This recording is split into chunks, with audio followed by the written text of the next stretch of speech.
वाढले ना त्यांचे. हा ना, नाही हे जरा 2 मिनिटात 2 मिनिटात तुमचं चला.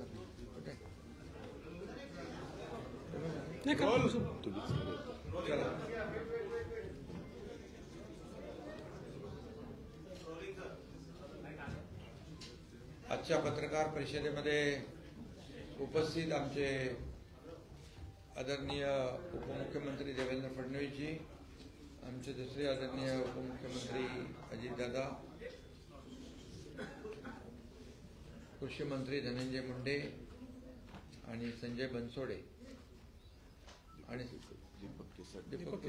दीपक केसरकरजी आणि उपस्थित सर्व पत्रकार मित्रांचं मनापासून स्वागत करतो आणि आपल्या सगळ्यांना शुभेच्छा देतो. आज आमची मंत्रिमंडळ बैठक होती. आता आचारसंहिता लागेल आणि या बैठकीमध्ये अतिशय महत्त्वपूर्ण निर्णय गेल्या अनेक कॅबिनेटमध्ये, सगळ्याच कॅबिनेटमध्ये आम्ही राज्याच्या सर्वसामान्य लोकांच्या हिताचे निर्णय घेतलेले आहेत आणि शेतकऱ्यांच्या बाबतीमध्ये तर आमचं सरकार अतिशय संवेदनशील आहे आणि हा सगळ्यात महत्त्वाचा निर्णय आम्ही शेतकऱ्यांसाठी घेतला. सोयाबीन आणि कापूससाठी जे काही त्यांची मागणी होती त्यासाठी 4000 कोटी रुपयाची तरतूद आज यासाठी करण्यात आलेली आहे आणि जे काही जितकी जमीन ज्यांची आहे त्याप्रमाणे तो आकडा मागे पुढे होईल, परंतु सोयाबीन आणि कापूस याच्यामध्ये शेतकऱ्यांना भावांतर पद्धतीने देण्याचा निर्णय आम्ही सरकारने घेतलेला आहे आणि नक्कीच याचा दिलासा शेतकऱ्यांना मिळेल. शेतकरी हा केंद्रबिंदू मानून आमचं सरकार गेले अनेक वर्ष काम करतंय. ते बाकी निर्णयामध्ये मी जाऊ इच्छित नाही. म्हणजे जेव्हा जेव्हा नुकसान झालं त्या अतिवृष्टी, अवकाळी, गारपीट आम्ही नियम सगळे बाजूला ठेवले आणि नियमाच्या दुप्पट जाऊन त्यांना मदत केली. 2 हेक्टरचं आम्ही 3 हेक्टर केलं. मुद्दाम आपल्याला एक थोडी पार्श्वभूमी आम्ही सांगतो. 1 रुपयामध्ये पीक विमा दिला.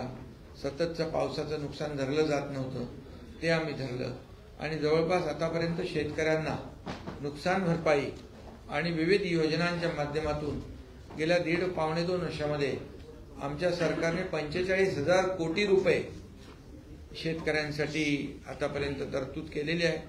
विरोधक म्हणतात ना काय दिलं, हे सरकारने निर्णय घेतलेले आहेत आणि त्यामुळे आजचा हा निर्णय अतिशय मोठा निर्णय सोयाबीन आणि कापसाच्या बद्दल सरकारने घेतलेला आहे. त्याचबरोबर अनेक निर्णय आम्ही आज घेतलेले आहेत. तात्पुरत्या स्वरूपातील वैद्यकीय अधिकाऱ्यांना नियमित करण्याचा निर्णय घेतला. मालमत्ता विद्रुपीकरणासाठी त्याला देखील दंड आणि तो एक विषय घेतलाय.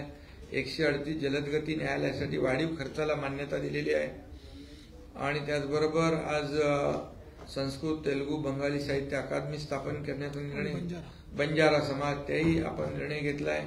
शासकीय निमशासकीय जागांवर आता मोफत चित्रीकरण जे आपले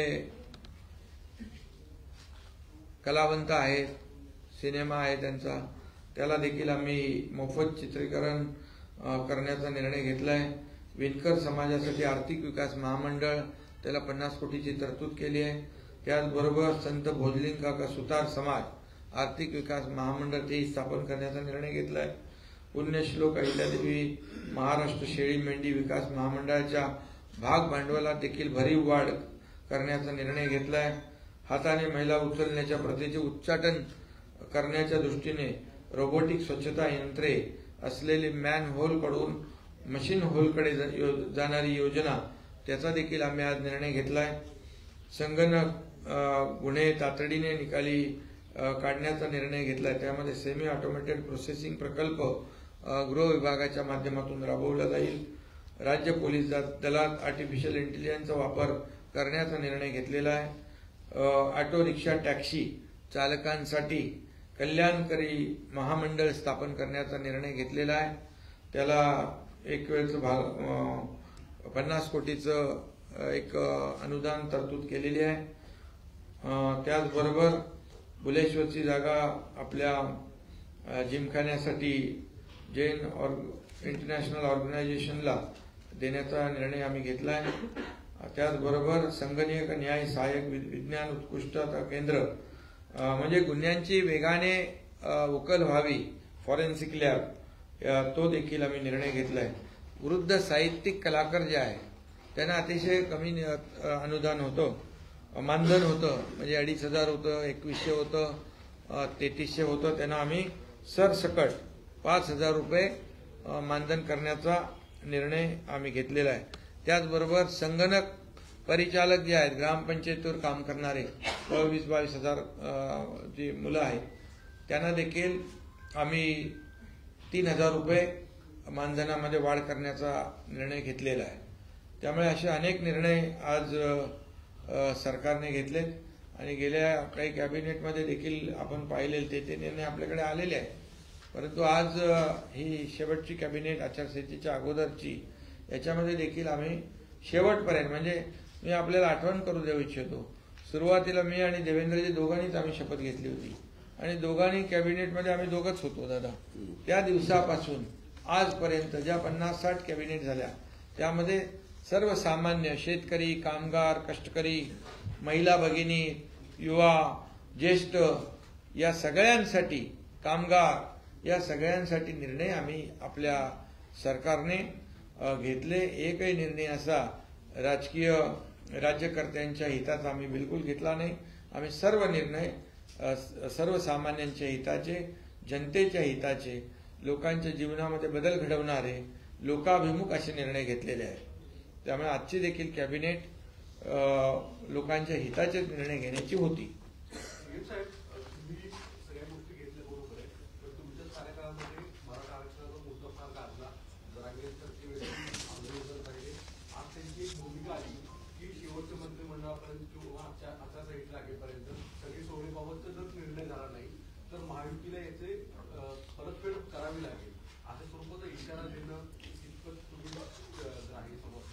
नाही, यामध्ये एकच आमची भूमिका पहिल्या अगोदरपासून सरकारची स्पष्ट होती की मराठा समाजाला टिकणारं, कायद्याच्या चौकटीत बसणारं आरक्षण देणं आणि ओबीसी समाज, इतर समाज, कुठल्याही समाजाला धक्का न लावता हे आरक्षण देण्याचा आमचा निर्णय आणि आमची भूमिका होती।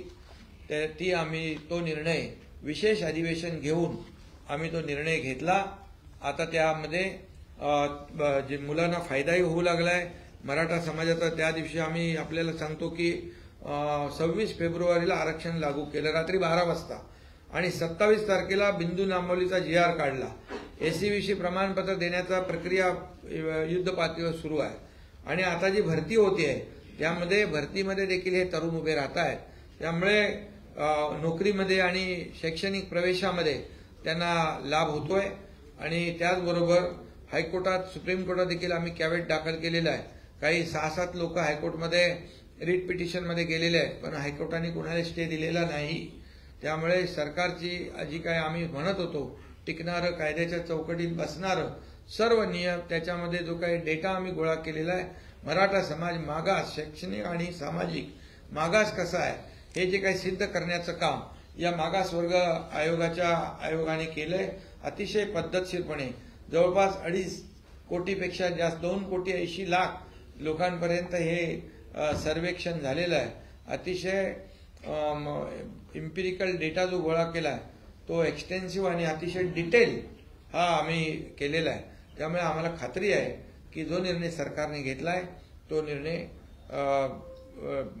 कोर्टामध्ये देखील टिकेल। आणि त्याचबरोबर जसं मनोज जरांगे पाटील यांनी जे कुणबी प्रमाणपत्र मिळत नव्हते ते कुणबी प्रमाणपत्र मराठवाड्यामध्ये त्यांनी मागणी केल्यानंतर जस्टिस शिंदे कमिटी आम्ही गठीत केली। जस्टिस शिंदे कमिटीने काम केल्यानंतर ज्या जुन्या कुणबी नोंदी 1967 पूर्वीच्या त्या शोधल्या, अनेक लोकांना त्या कुणबी प्रमाणपत्र मिळाले, पार तेलंगणापर्यंत आपले लोक गेले आणि त्यांची मागणी होती की या जस्टिस शिंदे कमिटीला मुदतवाढ मिळावी, 2 महिने मुदतवाढ देखील आम्ही दिलेली आहे. आणि त्याचबरोबर आता जे नोटिफिकेशन काढलं सगळे सोयऱ्यांचं, या नोटिफिकेशनवर जवळपास आता 8,47,000 एवढ्या हरकती आलेल्या आहेत.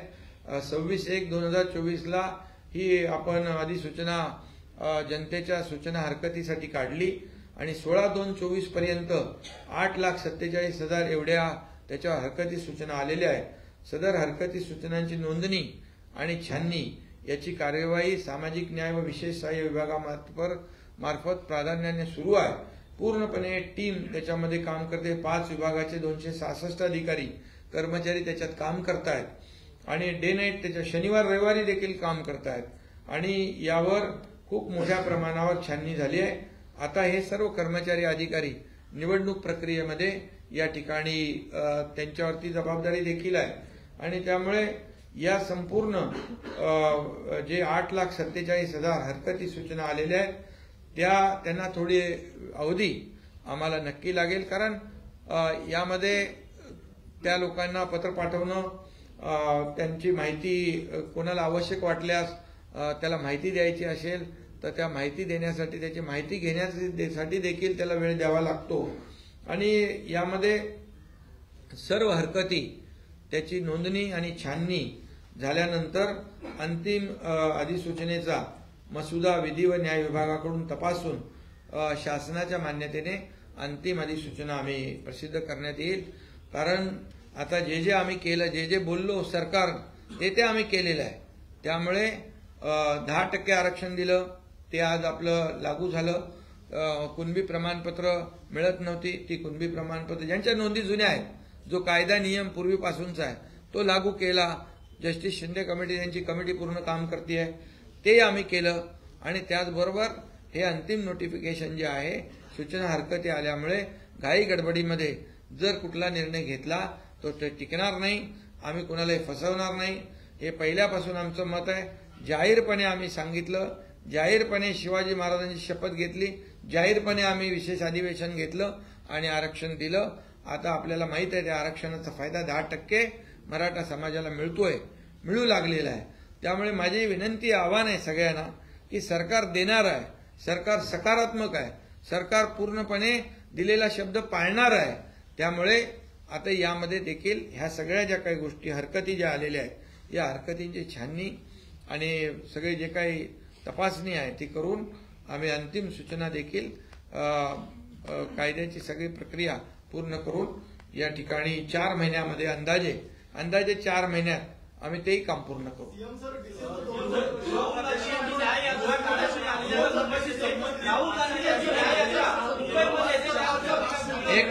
एक मिनिट पुन्हा एकदा एक मिनिट जरा एकदम क्लॅरिटी येऊ द्या. पुन्हा एकदा मी सांगतो, मनोज जरांगे पाटील यांनी आता आम्ही जे सरकारने केलेलं काम त्यावर त्यांनी विश्वास ठेवलेला आहे आतापर्यंत आणि त्यांच्या मागणीचा देखील आम्ही सहानुभूतीपूर्वक विचार नेहमी केलाय. कारण आम्ही जे बोललो ते करून दाखवलेलं आहे. त्यामुळे 4 महिने अंदाजे याला लागतील आणि त्यामध्ये हे सर्व जे काही विषय जे आहेत आपल्या अंतिम नोटिफिकेशनचं तेही काढू. सीएम सर, या आठवड्यात जवळपास 70 पेक्षा जास्त निर्णय घेण्यात आलेले आहेत. ही शेवटची सरकारची कॅबिनेट बैठक आहे. न्यूज 18 नेटवर्कचा एक मोठा महाओपिनियन पोलचा सर्व्हे आलेला आहे आणि या सर्व्हेमध्ये महायुतीचा बोलबाला आहे. जवळपास 48 पैकी 41 जागा या महायुतीला मिळणार आहेत. अवघ्या 7 जागा या फक्त इंडिया आघाडीला मिळणार. सीएम सर आणि डीसीएम सर दोघांकडून उत्तर अपेक्षित आहे. नाही बघा, काम केलं आम्ही गेल्या 2.5 वर्षामध्ये. मागच्या हे बंद पडलेलं सरकार होतं, घरी बसलेलं सरकार होतं. एक पूर्णपणे निगेटिव्हिटी या राज्यामध्ये पसरलेली होती आणि घरी बसून आणि फेसबुक लाईव्ह काम नाही होत. लोकांमध्ये जावं लागतं, लोकांना निर्णय घ्यावे. शासन आपल्या दारी, महिला सक्षमीकरण, शेतकऱ्यांचे निर्णय, 500 निर्णय घेतलेत आम्ही. मग लोक निर्णय घेणाऱ्यांच्या बाजूने निकाल देतील का घरी बसलेल्यांच्या बाजूने देतील? त्यामुळे 41 नाही, त्याच्यापेक्षा जास्ती आमच्या जागा 45 येतील.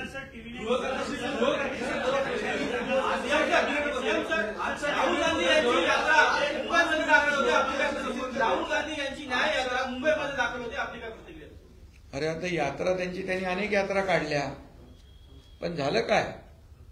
खरं म्हणजे या स्वातंत्र्यवीर सावरकरांचा अपमान करणाऱ्यांच्या बरोबर हे सगळे लोक जे हिंदुत्ववादी स्वतःला म्हणून घेतात ती फिरतायत, हे दृश्य अतिशय दुर्दैवी आहे. आणि या महाराष्ट्रातली जनता, मुंबईतली जनता, सावरकर प्रेमी जनता या ठिकाणी त्यांना आम्हाला काही सांगण्याची आवश्यकता नाही. या मतदारात त्यांना त्यांची जागा दाखवतील.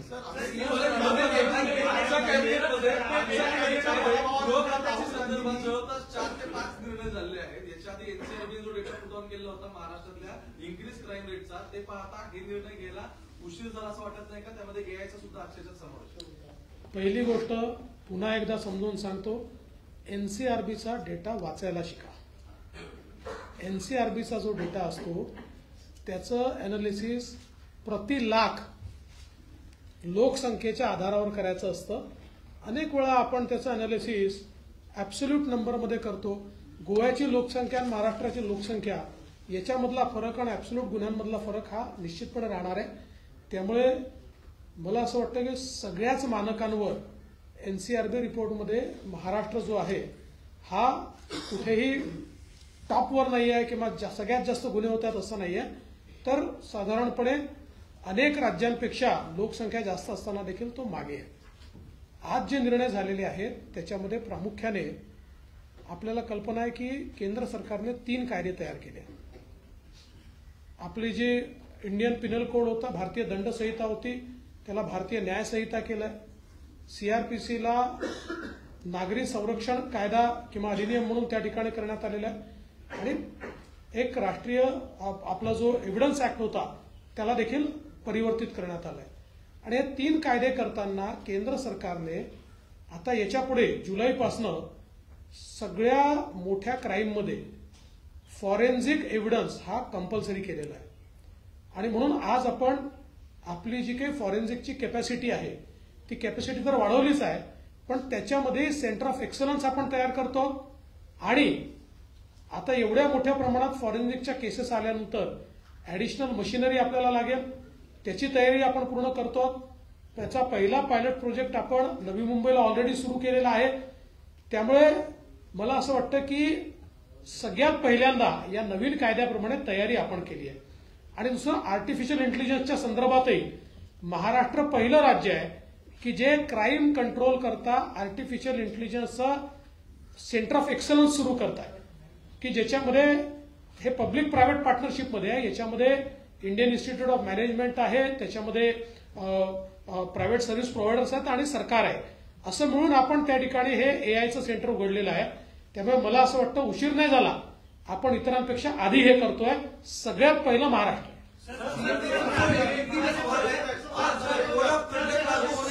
अरे हिंदी स्वामी जाते मराठी होते.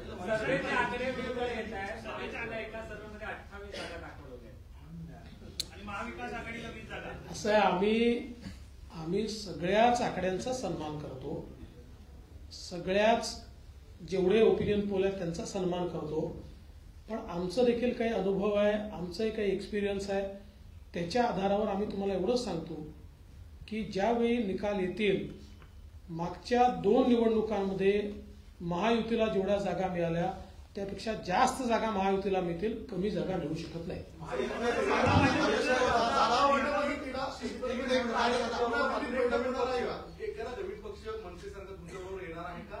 आणि जागा वाटपाचा जो फॉर्म्युला आहे तो नेमकं कधी जाहीर केला जाईल? कारण की तर्क राजकीय गॉसिप असे सुरू आहेत की आपणच आपल्या मित्र पक्षांवर कमी जागा द्या, त्याच्यावर खूप गॉसिप सुरू आहे. तुम्ही गॉसिप करत राहा, आम्ही योग्य वेळी सगळे निर्णय घेऊ. मी काल देखील सांगितलं 80% पेपर सोडवलेला आहे, 20% प्रश्न बाकी आहेत, तेही लवकरच आम्ही सोडवणार आहोत. आणि सन्मानजनक अशा पद्धतीनं आम्ही सगळे एकत्रितपणे या निवडणुका लढवतो आहोत. त्यामुळे मला असं वाटत नाही, खरं म्हणजे आता जे पहिल्या दिवशीपासून पेपर सोडवायला बसले आहेत महाविकास आघाडीचे, त्यांचा पेपर काही सुटत नाही.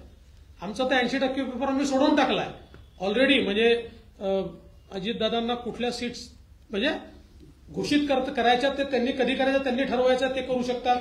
सीएम साहेबांनी कधी करायचं त्यांना अधिकार आहे, ते करू शकतात.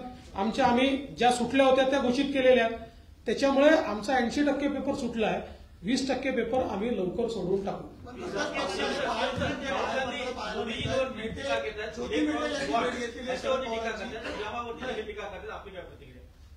कशावर इलेक्ट्रॉन बॉन्ड ओके जे निधी आहे नाही, आता त्यांना कसं आहे, त्यांना कुठला मुद्दा राहिलेला नाही. त्यामुळे मोदीजींवर टीका करण्याचा त्यांना नैतिक अधिकारच नाही. 50-60 वर्षामध्ये जे काम झालं नाही ते 10 वर्षामध्ये मोदीजींनी करून दाखवलं. आज आपण पाहतोय आपल्या देशाची प्रतिमा, अर्थव्यवस्था जगभरामध्ये आज ज्या पद्धतीने उंचावली मोदीजींमुळे, याची पोटदुखी आहे. आणि एकीकडे देशभक्त राष्ट्रभक्त मोदीजी, दुसऱ्या आपल्या देशाची बदनामी जाऊन परदेशात करणारे कोण आहेत ते आपल्याला माहित आहे. आणि त्यामुळे आज सगळ्यांनी ठरवलंय की पुन्हा एकदा मोदी सरकार येणार. आणि त्यामुळे दर वेळेला 2014ला पण मोदीजींची बदनामी त्यांनी केली. सगळे पक्ष एकत्र आले, काय झालं त्यांचं हे झालं. 2019ला फार सुपडा साफ झाला त्यांचं. ते विरोधी पक्ष नेत्यासाठी लागणारा आकडा पण नाही आला. आणि 2024ला आता तर खऱ्या अर्थाने लोकांमध्ये फक्त आणि फक्त मोदी गॅरंटी चालते. आता लोकांनीच ठरवलंय, लोकांनीच गॅरंटी दिलेली आहे की विकास करायचा असेल, आपल्या देशाला महासत्तेकडे न्यायचं असेल, आपल्याला आर्थिक महासत्ता बनायचं असेल तर मोदीजींशिवाय पर्याय नाही. असा कुठला प्रधानमंत्री तुम्हाला मिळेल की एक दिवस पण सुट्टी नाही घेतली, परदेशात जाऊन तिकडे किती वेळा, म्हणजे परदेशात जाणारे लोक सुट्टी आणि हे घेणारे. आता इथं तुम्ही कोणाची तुलना करताय? आणि इकडे निर्णय लोकांनी घेतलेला आहे देशातल्या की मोदीजींशिवाय पर्याय नाही. आणि मोदीजी फक्त आपला देश जगभरामध्ये कसा नंबर 1ला येईल यासाठी त्यांचे प्रयत्न आहेत. आता देशात नाही, जगामध्ये मोदीजींची पॉप्युलॅरिटी किती नंबरला आहे? 1 नंबरला आहे. आणि हे सगळं एका पोटदुखी आहे. आणि त्यामुळे टिप्पणी चालू आहेत.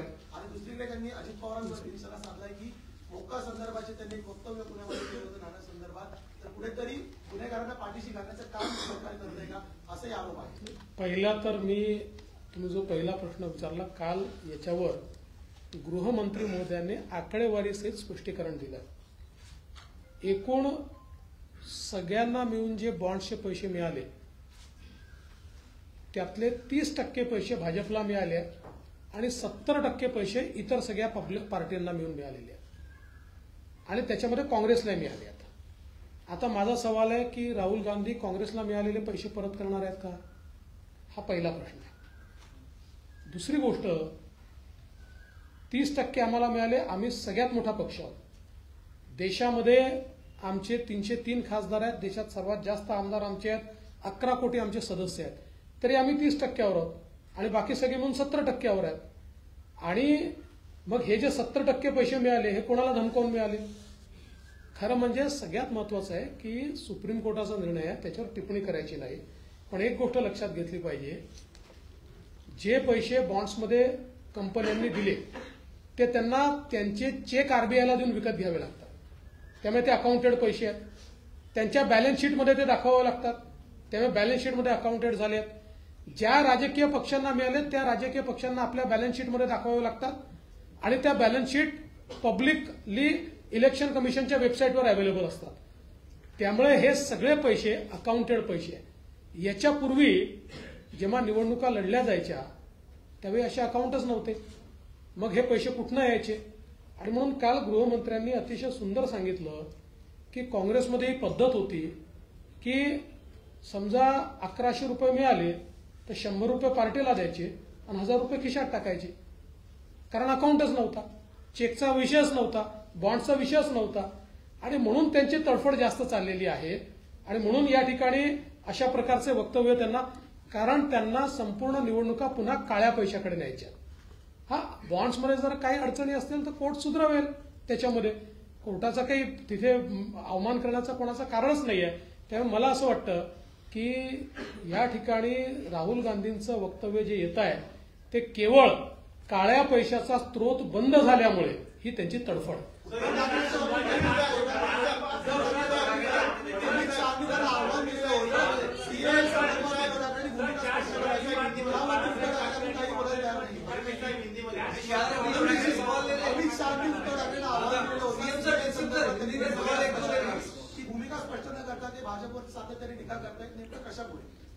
अमित शाह साहेबांनी अतिशय स्पष्टपणे उद्धवजींना सांगितलं आहे, कारण उद्धवजी सीएए वर टीका करतायत.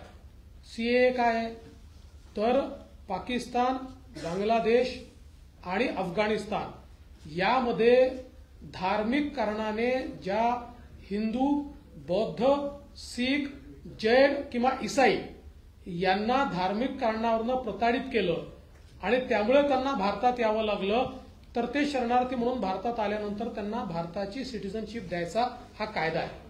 आता याला उद्धव ठाकरे विरोध करतायत, म्हणून स्पष्टपणे अमित शहानी त्यांना विचारलं, तुमची भूमिका काय सांगा.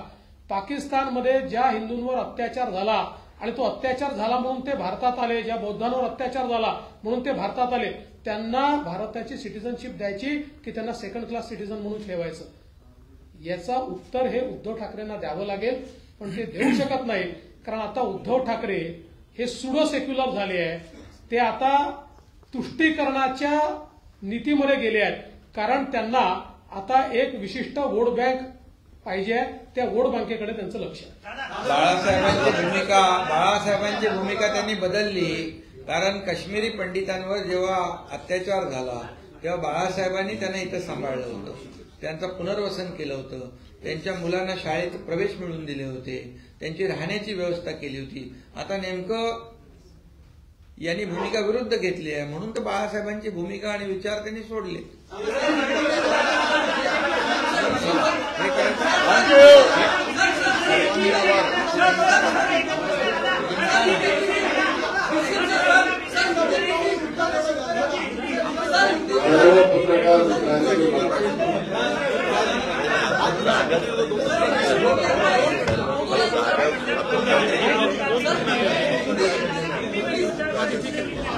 हिंदी दो प्रश्न खाली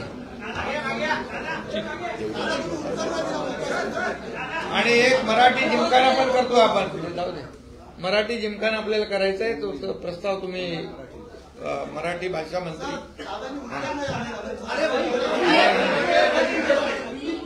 बोलो, हिंदी बोलो.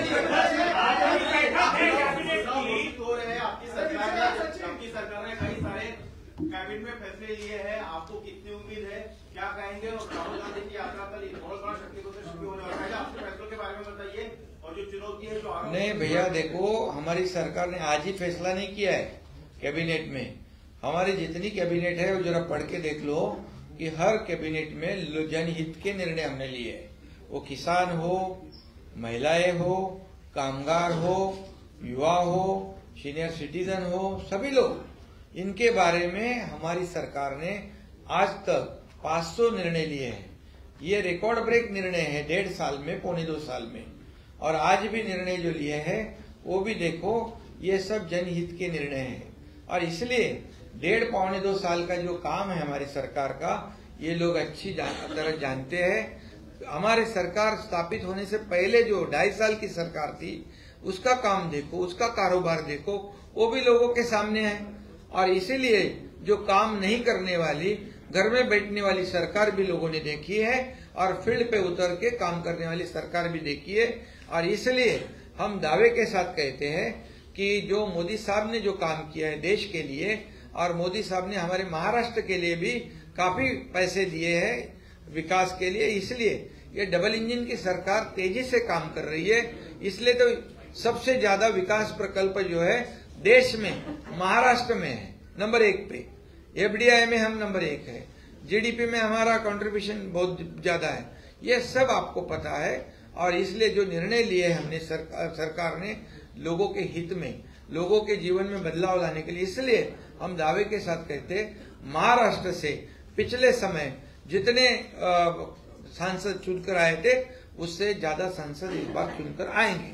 सर राहुल गांधी की यात्रा, राहुल गांधी की क्या यात्रा है उसकी? उनकी अरे यात्रा तो उसको सावरकर का विरोध कर रहे हैं, सावरकर का विरोध, मंच साझा करेंगे। हाँ वो तो इलेक्शन ये तो दुर्भाग्यपूर्ण बात है।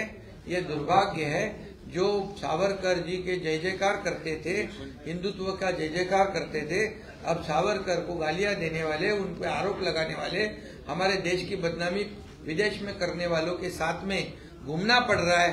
यही तो हम कह रहे हैं कि बाबा साहब के विचार को त्यागना, उनके विचार को छोड़ना, उनके विचार को बेचना, उनको ये चुनाव में लोग हमको उत्तर देने की जरूरत नहीं, ये मतदाता उत्तर देंगे। अरे प्रेस चालू है, प्रेस इलेक्शन कमीशन में प्रेस चालू है, प्रेस चालू इलेक्शन कमीशन